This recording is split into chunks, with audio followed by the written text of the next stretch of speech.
So, at this point, we're coming to your third lesson. On this lesson, we want to talk about chords. Now, generally, we're going to start off with our finger exercise, and we're going to do a rhythm drill and things of that nature. But today, I want to jump right to the chords. So, what I want you to do is go back to the second lesson and just do the first few minutes of that, where we're going through the finger exercise, we're going through the call and response, going through a pick pattern. Get your hands good and warmed up, or you can simply put a song on and strum along to it. That'll get that hand really warmed up and good to go, and run through just for a moment, just run through the finger exercise or one of the things we did last week, one of the melodies or the C major scale or something. So pause the video, go ahead and do that at your own pace, and then when you come back, we'll spend the entire video time on chords. So I'll see you in just a moment. And we're back. I love how that works. Okay. Chords can be taught in a number of ways, and to give you this super fast speech, we do a little deeper dive on it when we're in the guitar class, but I want to keep it real short today so we get right to playing it. Basically, people learn chords by one of two methods. The first method is they would simply start working on songs. So they would maybe start with a song that has only two chords, like Mary Had a Little Hand. Then they would jump up to one that's got three chords, and then maybe four chords, and then you stick at 3 and 4 chord songs. But each time they're introducing a different chord, they're replacing one with a different one, like a G chord on one song, and the next song may have the same chords, except now it's got a G7 or something of that nature. So a lot of times people get frustrated with that because you find yourself learning a lot of songs that you don't want to learn, so you're spending this inordinate amount of time working on songs that you don't care about.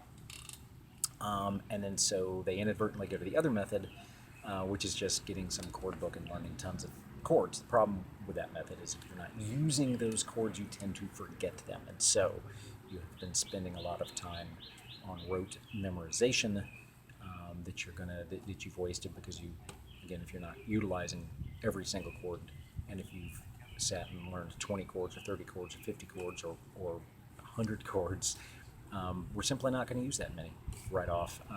And there's a more powerful way, and by powerful I mean learning a small amount of information and allowing a method by which we can leverage that into many more chords. That's what we're going to take a quick look at today. It's referred to as the cage system, and it's typically taught on guitar, but we like to use it for ukulele as well. So the cage system is called that because of the chords as they correspond to guitar. The shapes that you're making correspond to the chords C, A, G, E, and D. On ukulele, because it's tuned differently, the shape that they would call a C on a guitar is not sounding a C on the ukulele. So we won't call them by those names, but for anyone who has guitar experience, the first one we're going to learn is an F chord, and that would correspond to the C shape. So you've got the chord chart there. So I'm not going to walk through each one of these. I'm going to do a couple of these to make sure that the page you're looking at and then what you're getting here are consistent. And then I'm just going to simply play through them so you can check the sound. But the first chord, the F chord, that we want to do is going to start on the second string, 1, 2, at the first fret, and then the fourth string at the second fret. The other two strings are open, and that's what I'm getting from that, okay? The next one is D, or if you're a guitar player, it coincides with the A shape. So in this case, though, it's the D, and it's just the second fret on the second, third, and fourth string. So there's some difficulty. Some people are like, how do I get this with? Typically, I'm using 3 fingers.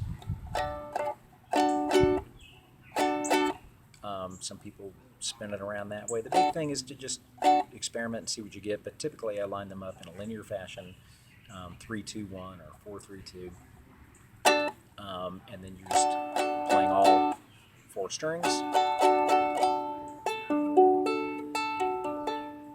Okay. The next one we do would be the C chord, or again for guitar players it would be the G shape, which isn't completed because you don't have the lower strings there. It's just a 1-finger chord. It's probably the simplest one we're going to do right there. Just first string, 3rd fret.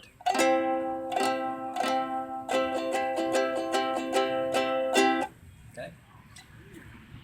The next one is going to be your A, or again for guitar players, your E shape.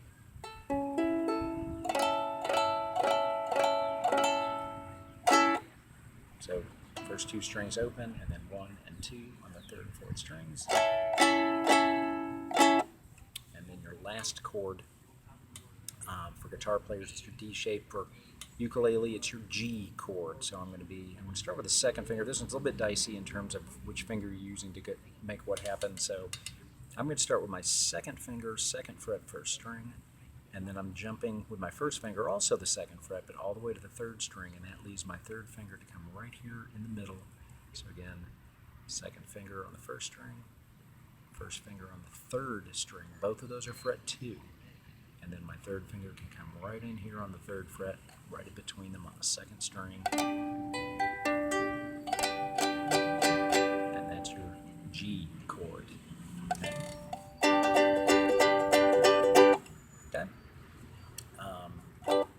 Now I can also take that, I can do a G minor chord where I'm going 1 to 3 to 2, and I'm talking about string 1, 2, 3, and 4, so 1 on 1, 3rd on the 2nd, 2nd on the 3rd, and the 4th string is open. Okay, the next one is going to be my D minor shape. That's, again, for guitar players, an A minor shape, but this ukuleles, you're hearing a D minor chord. And I'm just open, and then 1, 2, 2. Okay, and then an A minor shape, which is also going to be a 1-finger chord. You can hit that with your 1st finger, your 2nd finger, or even your 3rd finger. Typically the 2nd finger on ukulele. So it's just 2nd fret of the 4th string, and the others.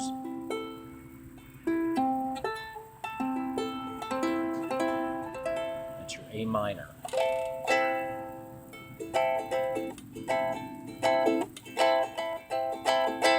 Okay, so F, to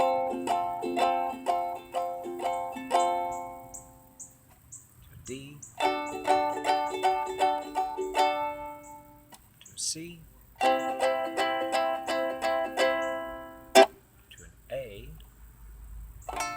whoops, I'm sorry. I messed that up for you. There it is. To a G. To a G minor. Okay, to a D minor. To an E minor. Or, I'm sorry, an A minor. Going back and forth when calling them by guitar shapes and ukulele shapes, but okay, so those are your basic shapes, and utilizing those basic chord shapes, we're going to be able to play hundreds or even thousands of songs without ever getting to any others. There are plenty of others to get to, but there's a method by which we're going to get to, and that's primarily that we're basing it on the shapes we just learned. And in that way, you simply need to know how to move or alter the shape that you've already learned, rather than learning and just memorizing new shapes or new patterns or what have you. So it's a very powerful system because you can get almost every chord from those. There'll be a couple of other things we'll add to that, but from there, you'll be able to leverage into any chord you need without simply memorizing dozens and even hundreds of standalone chords. So work on that. Our next lesson will include some other single note things, plus we'll be talking about how do we smoothly and efficiently get from chord shape to chord shape, because one of the things that becomes very frustrating for people is they go to play a song and they can't get from one chord, and then they're struggling to